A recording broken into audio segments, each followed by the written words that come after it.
Hello everyone, and welcome to day 2 of 5 days of grief release. Today our focus is movement.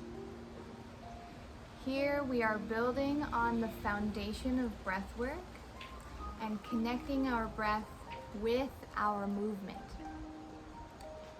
Today we will cover 2 methods of movement. The first is yoga asana, an ancient method of navigating breath and postures to free the body from stuckness. Yoga asana was originally created so that the yogis could sit in meditation for longer periods of time without being distracted by pain in the body or pain in the mind. Now, they didn't distinguish between these 2 types of pain because either pain stuck in their bodies or pain stuck in the mind both caused meditation to waver. So they used breath and movement to remove all of the stuck energies physically, emotionally, and psychologically so that they could sit peacefully without interference from pain or pain of thought. Millions of people have found yoga to be an incredibly spiritual experience. This is because it opens our body in deep ways, causing stored pain and trauma to release. Never have I taught a hip opening yoga class without at least one person sobbing at the end of class. We hold so much stored trauma in our body, especially our hips. That's where we're going to focus today. Today I am going to show you a gentle seated hip opening flow. Our hips are the places where we store the most trauma, pain, and grief. We can access the stored pain through deep, gentle hip movements and holds. I do recommend warming up for a few moments before practicing this hip release flow. Let's begin. We are going to start in child's pose. Knees wide, hips come to feet, and we crawl our bodies over.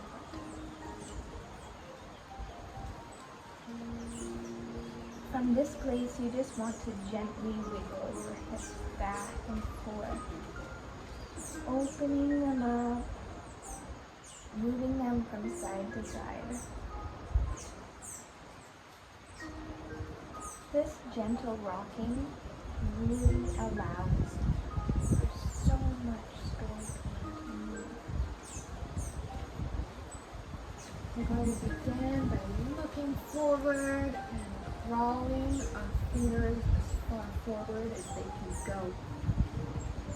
We've reached our edge, bring your chin under the floor, and then now the back opens and the hips slowly pull back. Breathe here. It is so important to breathe while we are doing movement. Movement opens the pathways and breath clears and washes and rinses them out. Gently come back. And come up to your knees. Bringing your knees together. You're going to slowly take your right arm, spin it around to the back, and lift your hips up. Come back down. Take your left hand, spin it around, and do the same thing. Lift your hips up. Really opening the front of the hip flexors. One more time on each side.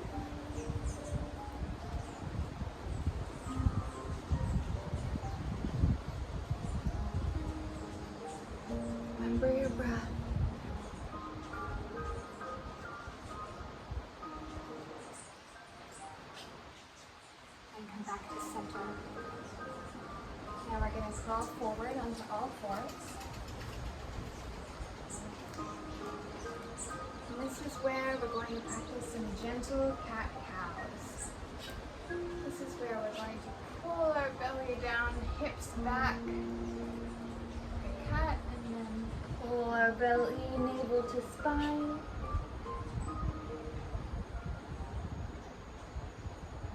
Two more times like this.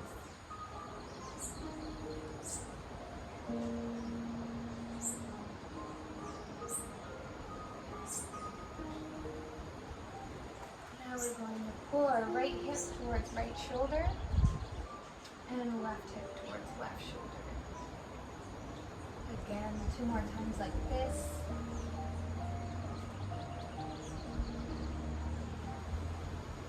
And now just wiggle all around.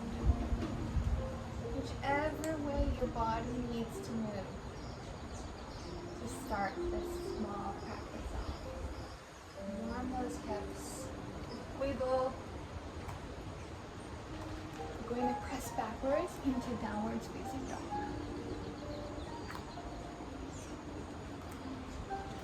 Now this is a very active pose, so if you don't practice yoga, be gentle with yourself. Slowly push one heel down at a time. We want the heels to go back and down. We want our hands to be flat on the ground, rotated in, biceps pushed towards the sky, shoulders down and back, bum high in the air. If this feels so uncomfortable for you, that's okay. Stay long. Take your right foot to the sky and pull it down. So your ankle is crossed in front of your body and your knee is off to the side. Drop your left knee and slowly come down. You can stay here if this is enough for you. You can drop the back if you want, or you can climb all the way down if this pose is in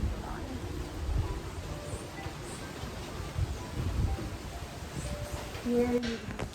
Here you want to visualize each inhale coming in through your body to your hip, and each exhale releasing dirty water back into the earth. Really cleanse your hip with each breath. You want to stay here as long as you need to. Really allow your body to rinse out any pain or grief or stuckness from your hip. For about 30 seconds or so, you can slowly begin to walk back up. Tuck the left toe underneath and lean onto your right hip and sit down. We're going to take our left leg and sweep it across our right leg until our left hip hits the ground. If your left hip does not touch the ground here, straighten the right leg. You'll come into a pose like this. You want both hips on the ground. Navel to spine, chest high, and breathe. You can take an optional twist to the left.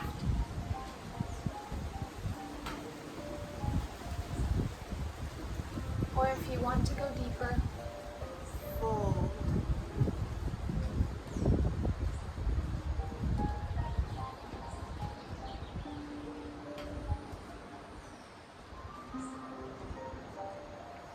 Slowly come back up. And we are going to open into fire logs. This looks like sliding the legs over a little bit and stacking left leg upon right. I'm might feel a little funny at first. You can stay here, or you can fold right over.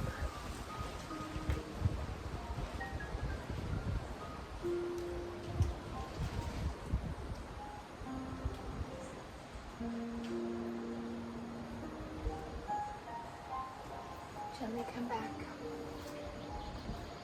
Stick both legs out in front of you and wiggle around.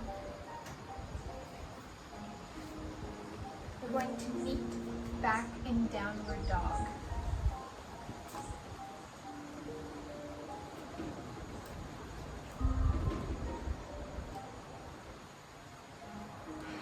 Take cleansing breaths in downward facing dog. And we're going to do the other side. Lift the left leg up to sky and fold in until your knee drops behind you. Again, you can stay here if this is intense. Don't push the intensity. Or you can drop your heel, line forward. And let your head fall in prayer. Breathe here.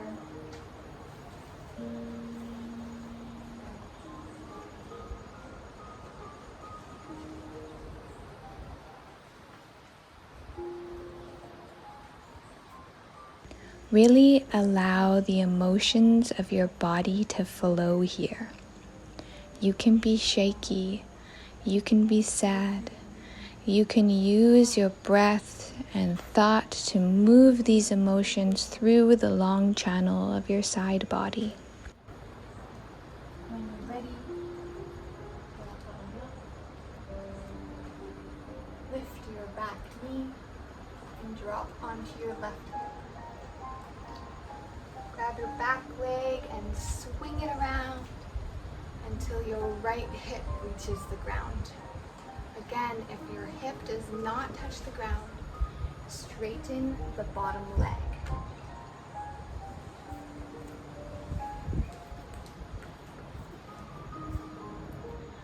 Here we are. Inhale, arms up, gentle twist to the right.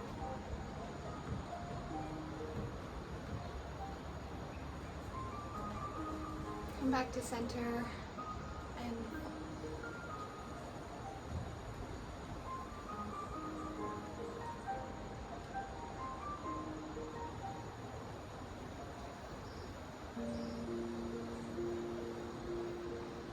now you may wonder, how is this so profound?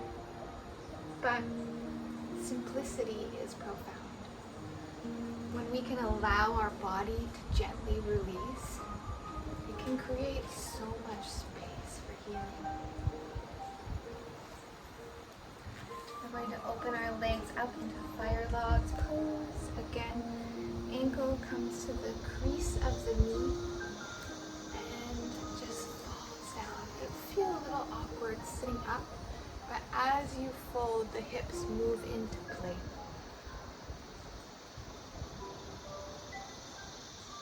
Let it all out with an audible sigh.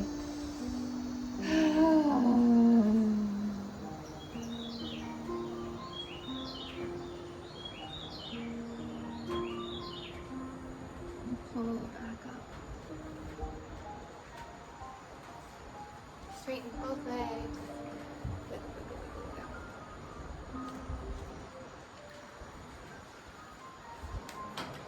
Now we are going to open our legs up to move through the inside of the hip flexors. You may have to lean back, and that's okay. We're not going for a star. We're just going for our personal edge. No need to push it. I like to rock my heels here or do ankle rotations. If you're feeling flexible, sit straight up, or you can fold. Whichever place is most comfortable for you.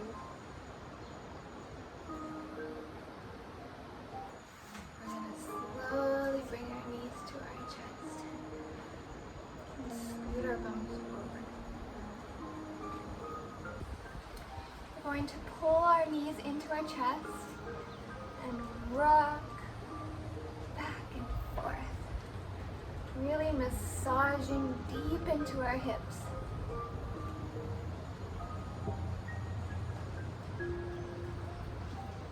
Really get all the spaces. From here, sweep your knees to the side. From here, we're going to move into our final pose of the day called frog pose. You can rest here until you're ready to move into Shavasana, which is resting pose. So from the side, you take both knees, keep them in line with the hips. I'm going to open them up.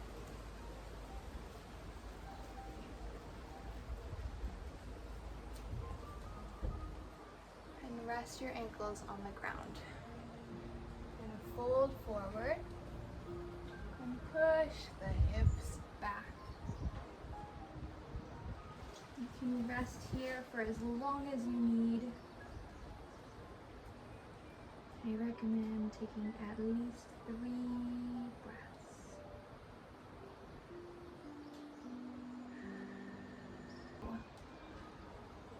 The energy to move from your hips and back into the earth. Visualize the pathways of breath as rinsing your hips and cleaning them, washing them. When you're complete, gently move forward. Bring your hips back together. And we'll end in child's pose.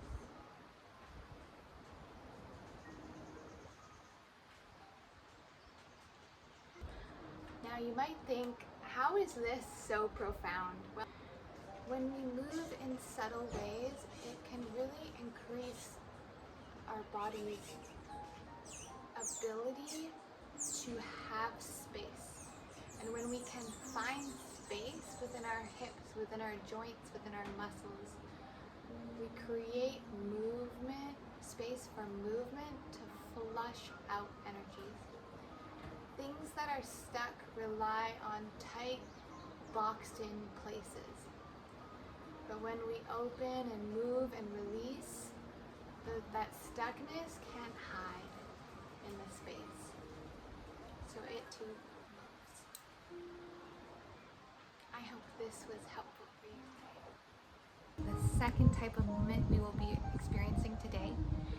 And of course, it is dance. Now, dance is something that's so individual that we might not know how to access this type of release because society has taught us to dance a certain way.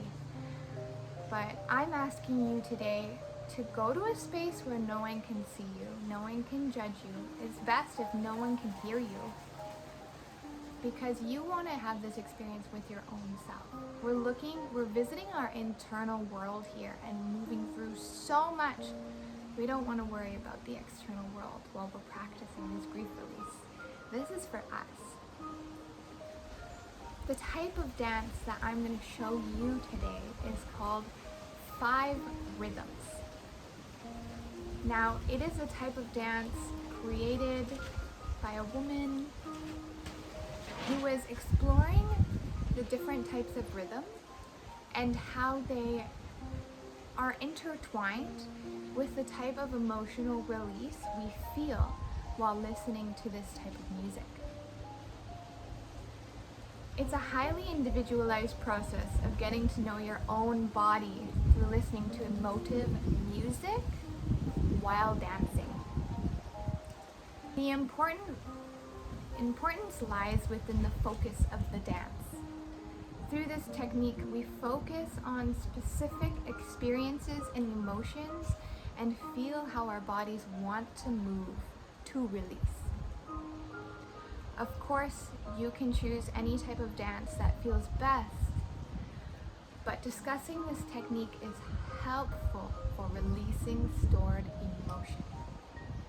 Let's dive in. This is a type of ecstatic dance where you move your body how it desires to move, following the prompts of music. This type of dance uses a specific playlist to utilize all of the 5 types of rhythms, which in each invoke a series of emotions to be released. It is specifically curated to embody the 5 types of rhythm, which are flowing, staccato, chaos, lyrical, and stillness. Each of these rhythms psychologically evokes a counter emotion in our body. You want to follow the cues of the music and allow the different types of rhythm to move your body how it needs to be moved. Don't think. This process is intuitive and sometimes takes practice. It takes proactive action to get out of the mind and into the body. See if you can allow the different beats to move you from your seat. Now, this isn't something I need to teach you. I will supply you with the playlist on Spotify if you type 5 Rhythms Dance, or on YouTube 5 Rhythms Dance playlist. You will find exactly what you need. Put yourself into a space where no one can see you or hear you, where you can just let your body do what it needs to do to release from the places it needs to release. Through each of the different rhythms, feel what kind of emotions are moving through you and act that emotion out. Try practicing your angry dance, your sad dance. Who are you angry at? Why are you angry? Dance for them. This wraps up our movement segment of 5 days of grief release. I hope this movement journey allowed you to release some stuckness. I'll see you tomorrow for the 3rd chapter of Transforming Grief. Sound. Much love.